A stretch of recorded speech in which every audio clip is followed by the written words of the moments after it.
So friends, Donald Trump has pledged to pardon the January 6th defendants who attacked the U.S. Capitol, who assaulted the police officers who were protecting the Capitol that day, who were protecting everybody in the Capitol that day, who, in a very real sense, were protecting American democracy. One such J6 defendant was just sentenced, so let's have a look at the kind of people Donald Trump refers to as patriots and hostages, the kind of people Donald Trump has pledged to pardon. Let's talk about that, because justice matters.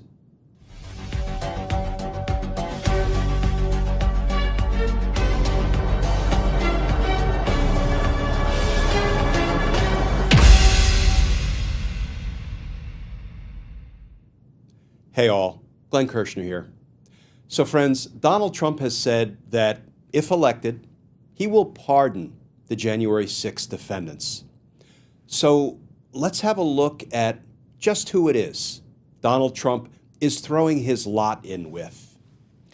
This is an article in The Hill that was authored by former federal prosecutor Dennis Aftergut. Headline: A January 6th rioter was just sentenced to 20 years. If Trump wins, he could go free.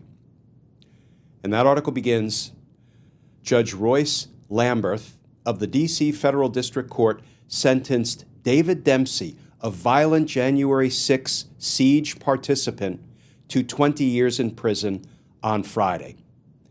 And friends, I'm going to take a quick prosecutor's prerogative here to correct a misspelling of the judge's last name. It's not Lambert, it's Lamberth. There's an H on the end of it. The reason I know that is because I prosecuted a 6-month RICO trial over which Judge Lamberth presided. I know Judge Lamberth quite well.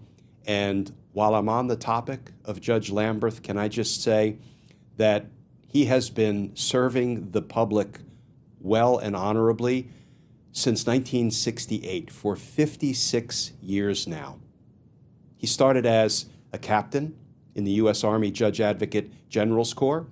When he left military service, he became a federal prosecutor in my former office, the United States Attorney's Office for the District of Columbia. And when he left the Department of Justice, he became a judge where he still serves. He has been serving the public for 56 years. And having spent 6 months in court with Judge Lamberth, I can tell you I have the utmost respect and admiration, a deep regard for the person and the jurist Judge Lamberth is, which is why I'm taking the liberty of correcting the understandable misspelling of his last name. Back to the article.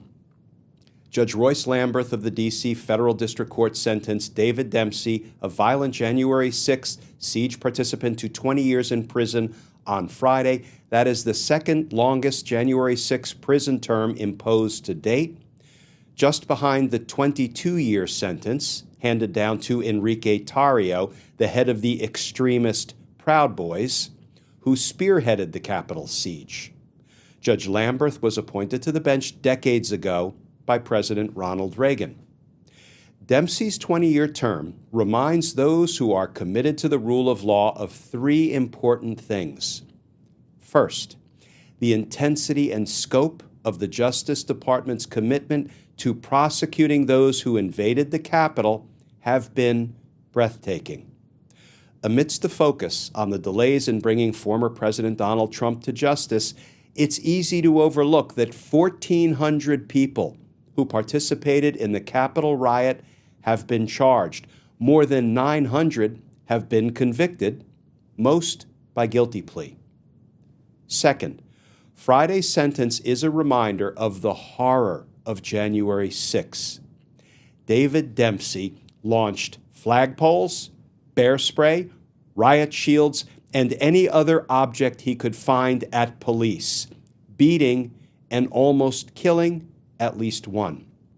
According to the Washington Post, as fellow rioter Kyle Fitzsimmons of Maine yanked at the gas mask of Sergeant Fusen Nguyen, Dempsey fired some spray into the police officer's face before Fitzsimmons snapped the mask shut, trapping the chemicals inside.